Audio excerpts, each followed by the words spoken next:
तो साथियों, गांव बरटा के डॉक्टर भीमराव अंबेडकर भवन में मौजूद हैं और यहाँ पर समाज के बहुत सारे लोग एकत्रित हैं और महिलाएं, बहनें व बच्चे भी यहाँ पर एकत्रित हैं। वीडियो रोको।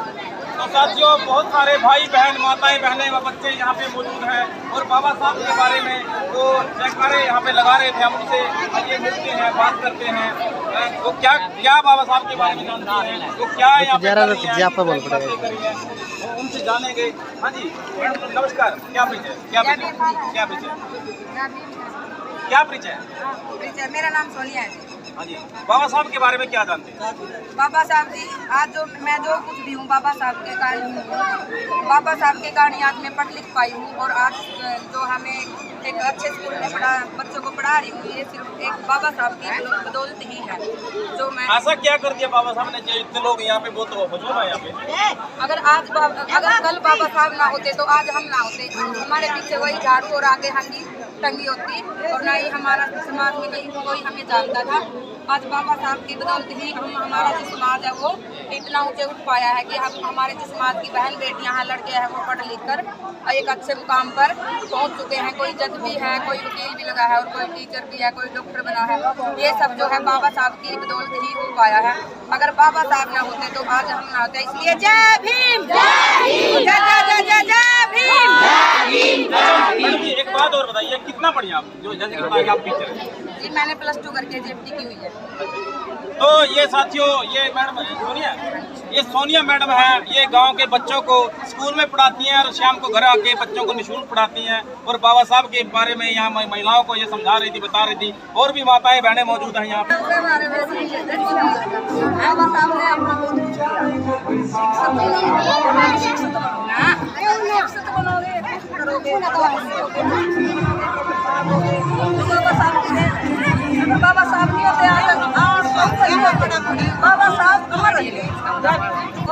मौजूद है, इनके बारे में हमें जानकारी लगी है कि ये यहाँ की बहुत ही क्रांतिकारी लड़की हैं और सुना में ये भी आया है कि इन्होंने गांव की सरपंची में ओपन सीट पे चुनाव भी लड़ा है। हाँ जी बहन जी, नमस्कार। क्या परिचय? मेरा नाम मुन्ना है। अच्छा, कितना पढ़ी लिखी आप? मैंने BA किया है। अच्छा, ये ग्रेजुएशन लड़की हैं और यहाँ पर खड़ी हैं। महिलाओं को ये बाबा साहब के बारे में बता रही थी। हाँ जी, बाबा साहब के बारे में क्या जानते हैं? बाबा साहिब हमारे विश्व रत्न है और बाबा साहिब की वजह से ही हम खुली हवा में सांसें ले रहे हैं। उन्हीं की वजह से हमें समाज में मान सम्मान और स्वतंत्रता प्राप्त हुई है। उनके बिना तो हम नारी एक मिट्टी की धूल थी, मतलब पैर की जूती समझते थे लोग। तो नारी के मान सम्मान और अधिकारों के लिए बाबा साहब ने जो कुछ किया है वह पूजनीय है। अच्छा, एक बात बताइए बहन जी, हम सब ये सभी लोग बड़े बड़े मंचों पे बाबा साहब का जन्मदिन मनाते हैं। सभी लोग ये कहते हैं कि बाबा साहब ने हमारे लिए ये किया, वो किया। क्या किसी ने ये सोचा कि हमने बाबा साहब को नहीं किया? बाबा साहब का सपना क्या था, बाबा साहब का विजन क्या था? जिस तरह का हम जीवन जिए हैं, ये बाबा साहब के 4 बच्चों की कुर्बानी से मिला हमें जीवन है। यानी कि हमें तो पानी भी संघर्ष से मिला है और बाबा साहब ने सबसे ज्यादा जो काम है इस देश की महिलाओं के लिए किया, वो किसी भी जाति बिरादरी की हो, उसके बाद भी इस देश की महिलाएं जो है उनको इस संविधान में उनके लिए कितने अधिकार, उनकी जानकारी नहीं होती, लेकिन साल में कितने व्रत है उनको जानकारी होती है। ऐसी महिलाओं के बारे में क्या कहते हैं? मैं ऐसी महिलाओं से कहना चाहूँगी कि पाखंडवाद को हमेशा के लिए त्याग दे और हमारे लिए जो बाबा साहब ने किया है वो उन्हीं की वजह से हमें सब जीवन में सफलताएं मिली है और हम उन्हीं की वजह से हम आगे बढ़ पाए हैं। हर एक पद उनकी वजह से मिला है और हमारे लिए कोई भगवान नहीं है। जो कुछ भी किया है बाबा साहब ने किया है। हमारे लिए कोई देवता पूजनीय न होकर सिर्फ बाबा साहब ही है। हमारे भगवान भी और भगवान से ऊपर भी भगवान के बाप भी बाबा साहब ही है। भगवान को न्याय भी बाबा साहब के संविधान से मिला, राम का मंदिर भी बाबा साहब के संविधान से बना। 26 जनवरी 1949 को बाबा साहब ने भारत का संविधान लागू करके ये कहा कि हे मेरे समाज के लोगों, आज के बाद आपको किसी भगवान के आगे गिड़गिड़ाने की जरूरत नहीं है। कोई भगवान आपके आगे जीवन में आकर के आपके तरफ करेगा। आज के बाद अगर इस देश के संविधान के रास्ते पर आप चलोगे, धारा को पढ़ोगे तो इस देश में राज करोगे। उसके बाद भी देखने में आ रहा है कि हमारा समाज विचारधारा को समझ नहीं पा रहा है, एक तरह से उनका भक्ति आंदोलन चला रहा है। उसके बारे में क्या कहना चाहिए?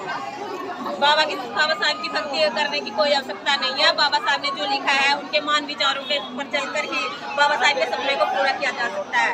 इस तरह हमें बाबा साहब को सिर्फ पढ़ना ही नहीं चाहिए, लाइफ में उनके विचारों का अनुसरण करना चाहिए, उनके विचारों पर चलना चाहिए, तभी बाबा साहब का और हम सबका सपना सच होगा। ज्यादातर देखने में ऐसा मिल रहा है कि बच्चों में, युवाओं में, बहनों में बाबा साहब के प्रति प्रेम स्नेह तो बहुत है, लेकिन ऐसा लगता है कि वो केवल उनकी तस्वीर तक सीमित है। दूसरी नजर से ये कह सकते हैं कि महापुरुषों की तस्वीरों पे माला और उनके विचारों को ताला, उनके इतिहास को, उनके साहित्य को पढ़ते नहीं, आचरण में लागू नहीं करते।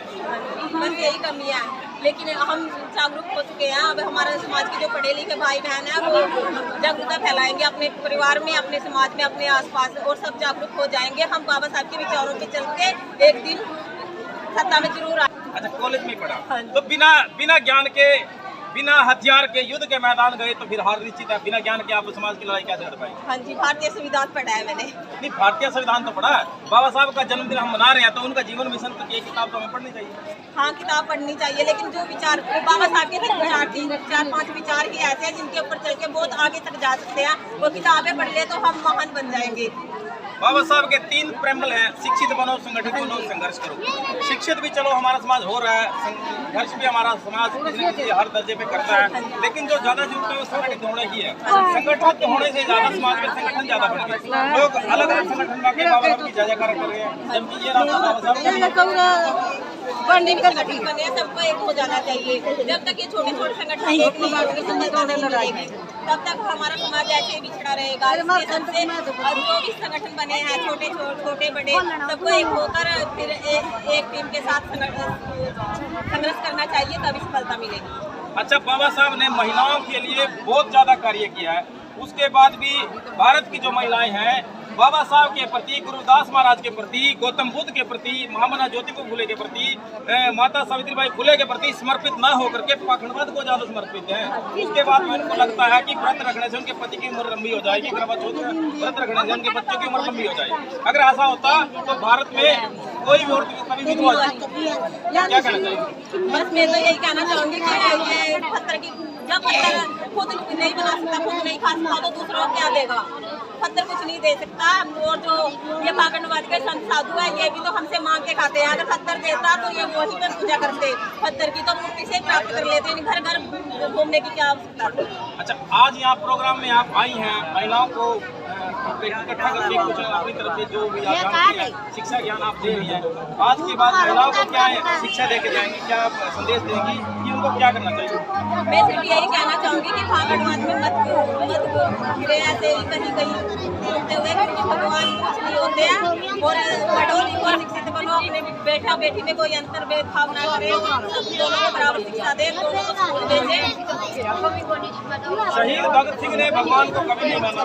बाबा साहब डॉक्टर भीमराव अम्बेडकर ने भी अपनी 22 प्रतिज्ञा में सभी देवी देवताओं का, सभी भगवानों का खंडन किया है कि हमें बाबा साहब के रास्ते पे चलना चाहिए। 22 प्रतिज्ञा है, लेकिन बाबा साहब के बारे में पढ़ कर देना, उसके बाद भी समाज के लोग पूजा पाठ पखंड ढोंग उनमें उलझे रहते हैं और अपने पैसे की बर्बादी करते रहते हैं। मैं यही चाहूंगी कि कोई पैसे की बर्बादी ना करे, कहीं भी कोई ना जाए, मन का दीप जलाए, मतलब शिक्षा, मन को शिक्षित करे। जब हम शिक्षित होंगे तो कोई पाखंडवाद किसी का असर हम पर ही नहीं होगा। तो धन्यवाद। ये थी बहन ऊना रानी, गांव भट्टा से। गांव में ओपन सीट पर सरपंच का चुनाव लड़ चुकी है और बहुत अच्छी इन्होंने जानकारी हमारे चैनल पे दी। अच्छा, पूजन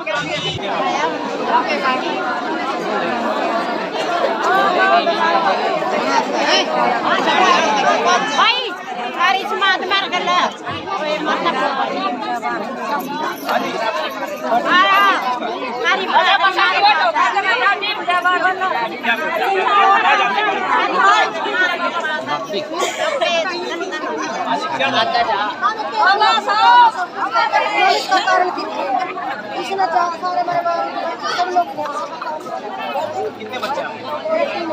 सभी पढ़े लिखे हैं। एक दादी भी यहाँ पे बैठी हैं, उनसे भी बात करेंगे हम। हाँ जी दादी, नाम क्या जानती है बाबा साहब को? अच्छा, तो और भी बैठी है महिलाएं ना करने में दादी का नहीं क्या जानती है? कौन सी सोच है बाबा साहब? कौन सी सोच है? पढ़ने लिखने